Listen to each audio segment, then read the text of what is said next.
Hi, I'm Daniel with the University of Michigan Science Olympiad Invitational.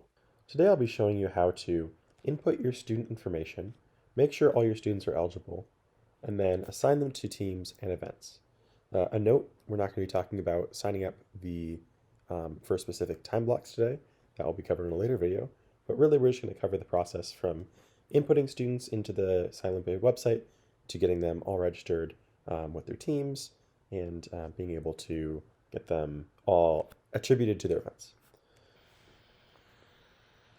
In order for any student to participate in the University of Michigan Science Olympiad Invitational, they have to fill out a release form.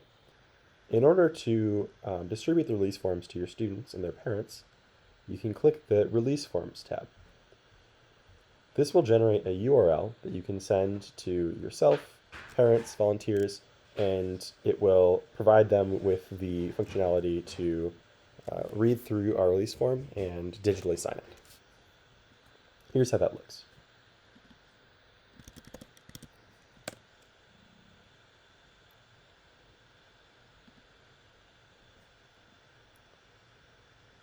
Attached above is our digital release form, which you can sign at the bottom by filling out the participant full name.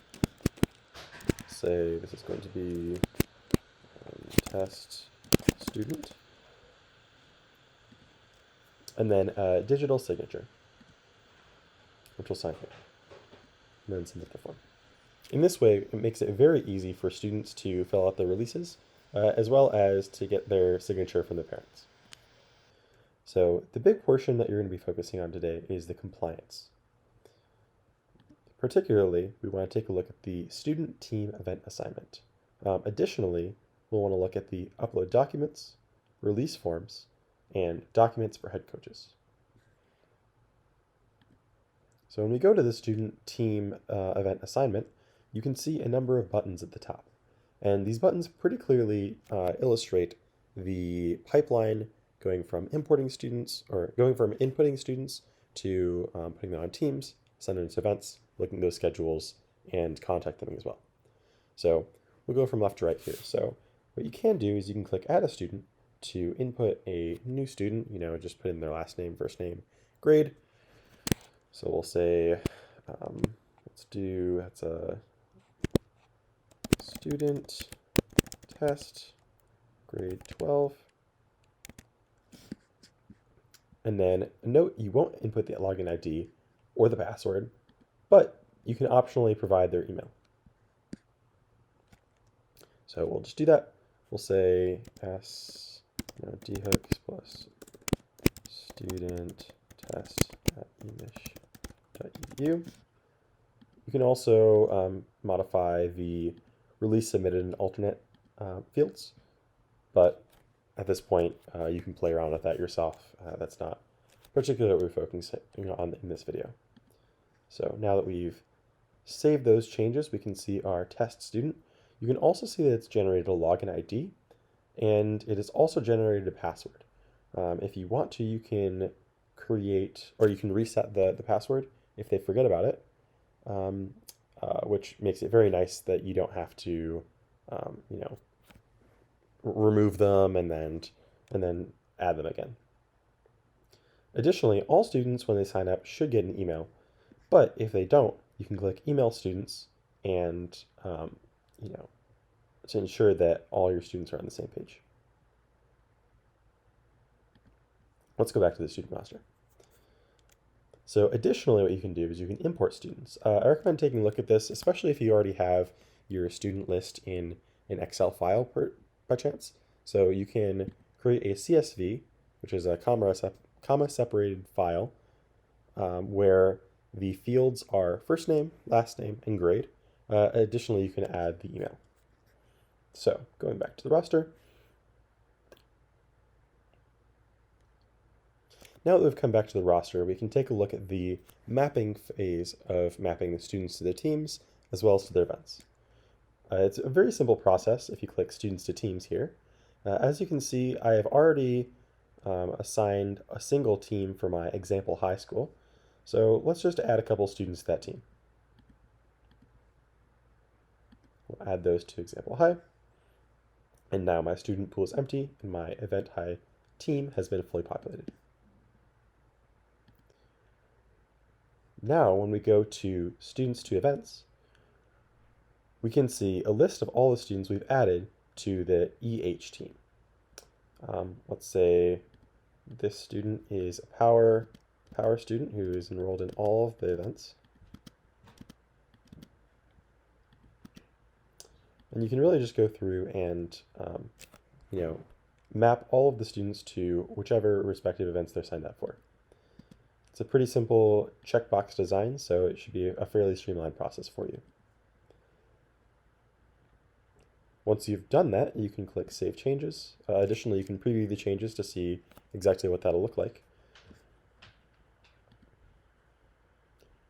So once you actually end up going and checking the schedules, you can see which student is assigned to which team, or as well as which student is assigned to which event.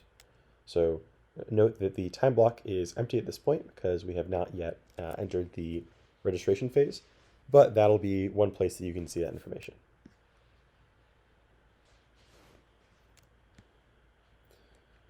Now that we've covered how to enter and configure the student information, we can now cover how to make sure your students are eligible for the competition. So the way we do that is through the principal certification in the signed releases. So principal certification is going to be a roster where it will generate a PDF report. If your school requires you to have a list of all the students involved that's signed by the coach, that's something that it will generate a PDF for you. And so let's take a look.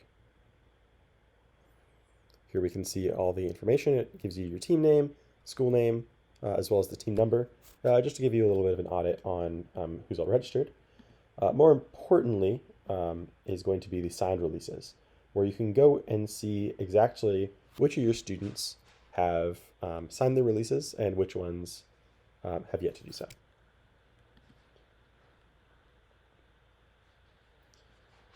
So let's go back to the head coach dashboard so you can see what we're looking at here. So verification is the process of ensuring that your team is able to, it has checked all the boxes and can now participate in the competition. So let's go to the dashboard. From the releases tab, we can see, as previously, all the releases that were submitted. Head coach verification is something that we're not doing for this program, but we might do in future years. And then lastly, it's a little bit tricky because the University of Michigan requires us to provide you with a couple other forms that you have to fill out.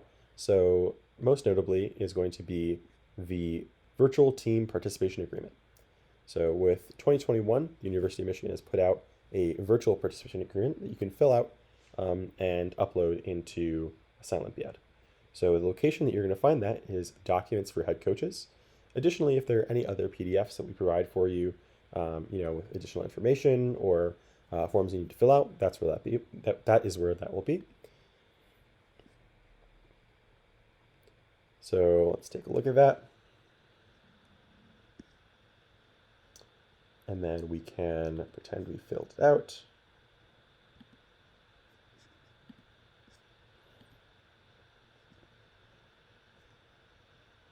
And now you can go into Upload Documents and go ahead and upload all that information and then make sure that it is properly uploaded. Here, I'll skip this part. But once you've done so, you can see in uploaded files the document type, the document name, and the uploaded date.